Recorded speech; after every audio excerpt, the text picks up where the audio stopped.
I've never in my life took the escalator or the elevator. I've always taken the steps. I take the steps still to this day at 68. I take steps.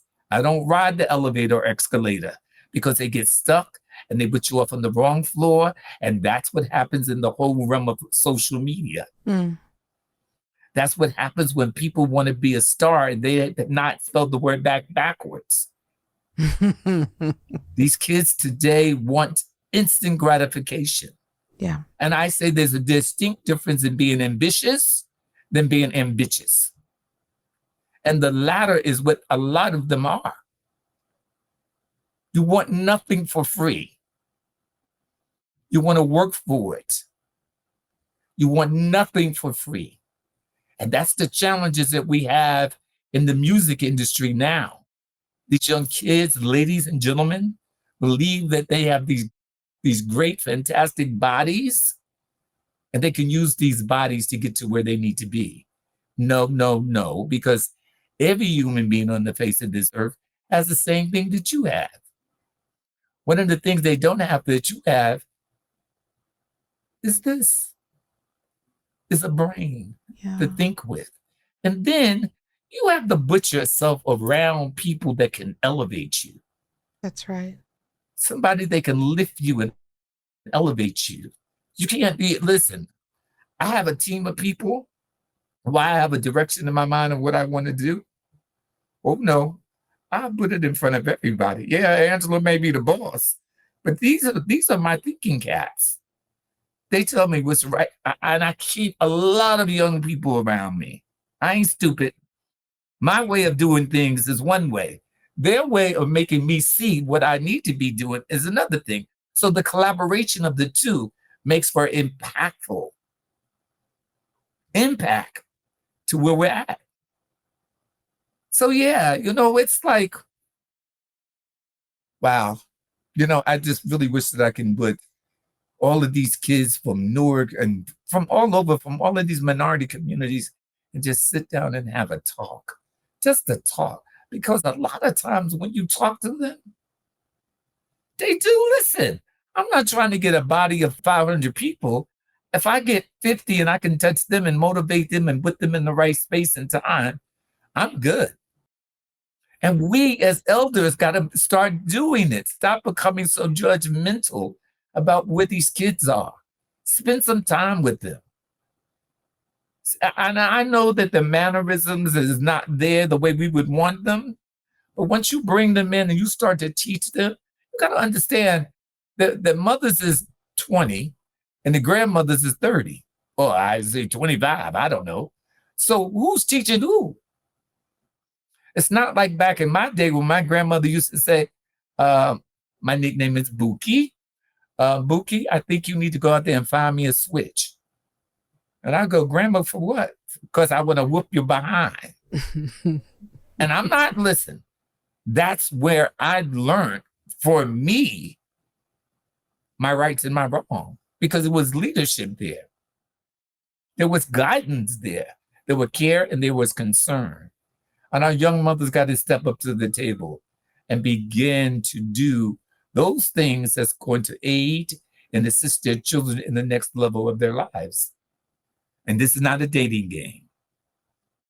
And no boyfriends, no marriage. I'm sending your check in the mail. Goodbye. Because whatever you do, you're representing me. Yeah. And your clients. And you're representing my name and my company. Yeah. I told you once, as my mother would say, I told you twice. I'm not playing baseball with you. This ain't going to be 3 strikes, you're out. You're just out. Those are things that I want young people to begin to understand what's around them. The boy next door is not your manager. What is he going to do? Bring you a joint? Yeah, sit back and smoke and then dream. And dream. Just dream. And all the people, I remember working with DMX for about 5 or 6 years.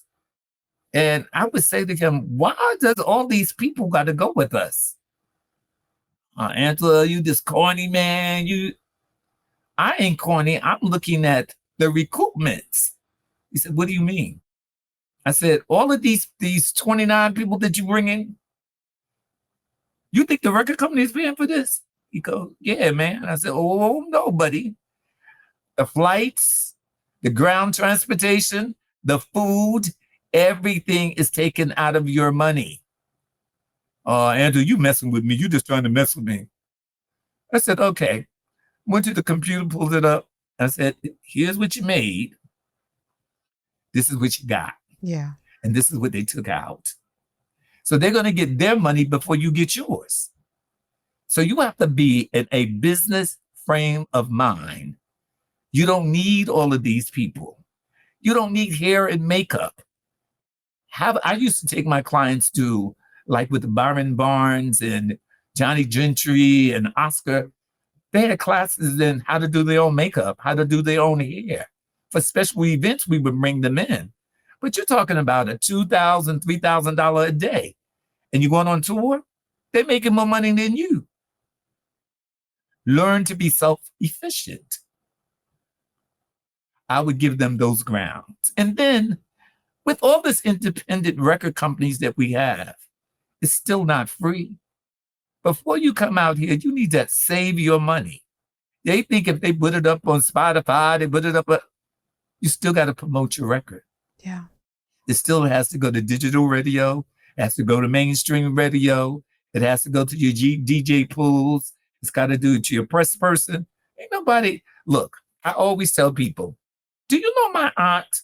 And they go, Angela, what are you talking about? They said, I don't know. Who's your aunt? I said, Harriet Tubman. She freed the slaves, and I'm not working for free. Now, if you want to work for free, you go ahead and work for free. I ain't working for free for nobody. And I said, the way you going, you going to be working. You ain't going to be working, and you ain't even getting paid. Think about your children. Think about their college. Think about investments. Yeah. You know, Nas alone, he's living off of investments. So you have to really look, you know, I think it was Andy Warhol said that everyone was a star for at least 15 minutes, right?